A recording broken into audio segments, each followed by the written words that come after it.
Alrighty everyone, welcome back. It is now October 8th of 2024, and we all know that Lucasfilm is currently in shambles. They are in a financial disaster as we speak, all because of Bob Iger's cost containment strategies, as well as Kathleen Kennedy's lack of leadership skills. But it doesn't stop there. We know that Leslye Headland was a major hit at Lucasfilm in a negative matter. We know that the Acolyte series really created a major impact on the company and the Star Wars brand as a whole, and how it led to a lot of fans just walking away from the franchise and calling it quits for good, no matter what Lucasfilm would come out with next. This is Mike Zero. Subscribe if you're new, and like this video to see future updates. You can also follow me at Mike01. I thank you also very much for the great and kind support. Now, we all know that Bob Iger will never admit failure. He will never admit any kind of an issue with some of their divisions, one of the biggest ones of all being Lucasfilm. It is by far one of the most controversial, Disney divisions, if you will, because of all the issues that's gone through by Kathleen Kennedy and everything that she created over the years.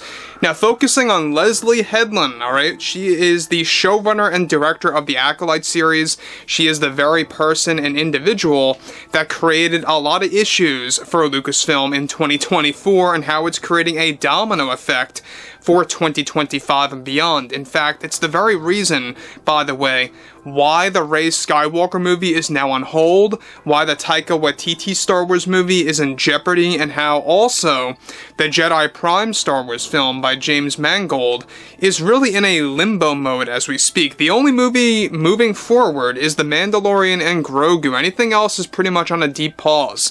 Now, on top of this, with Bob Iger already engaging in serious cost-cutting strategies at the Walt Disney Company, one major development going on now has more to do with Kathleen Kennedy and Leslye Headland and the current status of Lucasfilm in the aftermath of the Acolyte disaster. Now, a crucial update to all of this now involves how director Leslye Headland attacking fans yet again in response to the growing Star Wars boycott, where Leslye delivered the following to the public.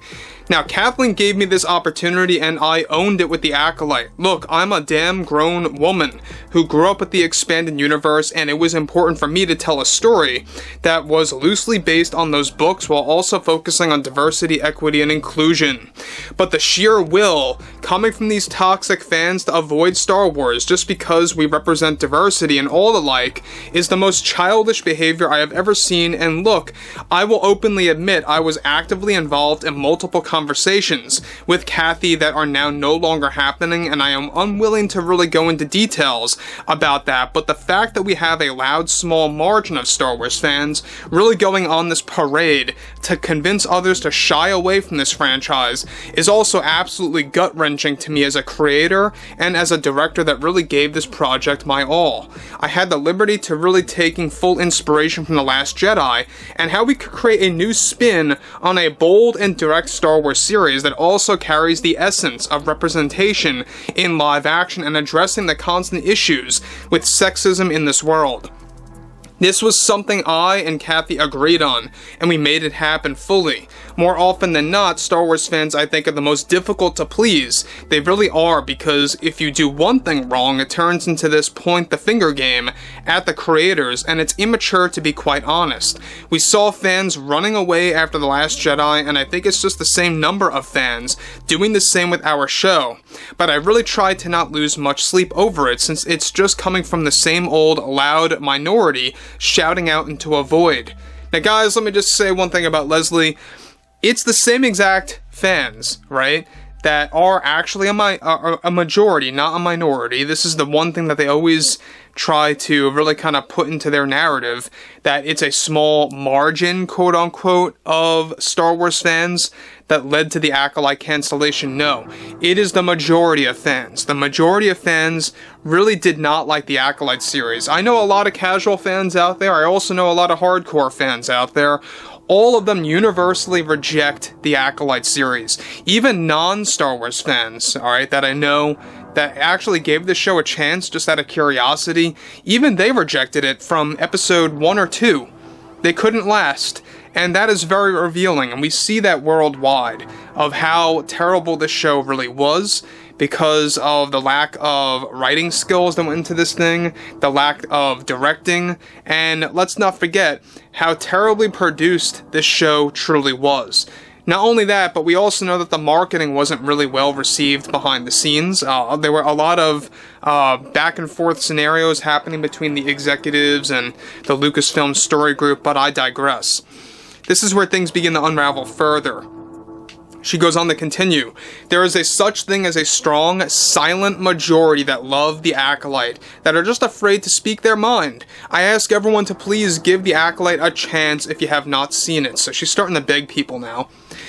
Because this trend of more and more fans trying to convince others to stay away from Star Wars, I think is something to be alarmed about. It's something as a creator that you just don't want to deal with, and I don't want other creators to have to deal with this as well. Look, I have many projects lined up that are just flat out not happening anymore. I don't want to go into specifics, but that's just the way it is, and it's frustrating, you know? And it all stems from the same toxic males that contribute nothing to society and don't move the needle at all with respect. So again, I mean, there she goes again, parroting what Amandla Stenberg has said, what Jodie Turner-Smith has said about toxic males, not contributing anything to society and how they are the overall ones to blame for why the Acolyte is not getting a season 2. It has nothing to do with these quote-unquote toxic males. Now sure, are you going to have a very small percentage of people that could be labeled as such? Perhaps. But really, the majority, the real, grand amount of people that had an issue with the Acolyte are sane individuals that reject a show for valid reasons. And that's just what it all boils down to. I mean, that's the ultimate truth. Objectively, just looking at this in isolation, it's an awful show. Let's be real. The directing, the writing, the execution, the acting, the line delivery, I mean, everything across the board is what led to this series getting ratioed to no end across all forms of social media. It's why all the trailers have well over 1 million dislikes and counting. So, she goes in conclusion, I hope one day those same toxic fans wake up and realize the things that they said and did were an absolute mistake on their part because they just don't understand the Acolyte and what it stands for. So do you guys remember how they hyped this show up to no end? How the Acolyte is not what you think it is, or the Acolyte is not what you think it's going to be. The twists and turns are going to be so monumental it's going to change Star Wars. Well, we didn't really get anything like that in what they were promising as shock value or anything that would be done in a very positive manner. In fact, if anything, the true twist and turn is how bad the show truly was, and that is ultimately what led to its cancellation. Now, look, at the same exact time, we know that Leslye Headland, and we talked about this before, she was fired and removed from several Star Wars projects behind the scenes, and she somewhat alludes to that in this second wave of blaming the Star Wars fans yet again. But I gotta say, this is an interesting thing, to say the least. I would like to hear what everyone has to say about this below in the comments, ranging from Kathleen Kennedy to Leslye Headland. And if you guys did enjoy the content for today, make sure to drop a thumbs up on this video to support the channel, and I will catch you guys later.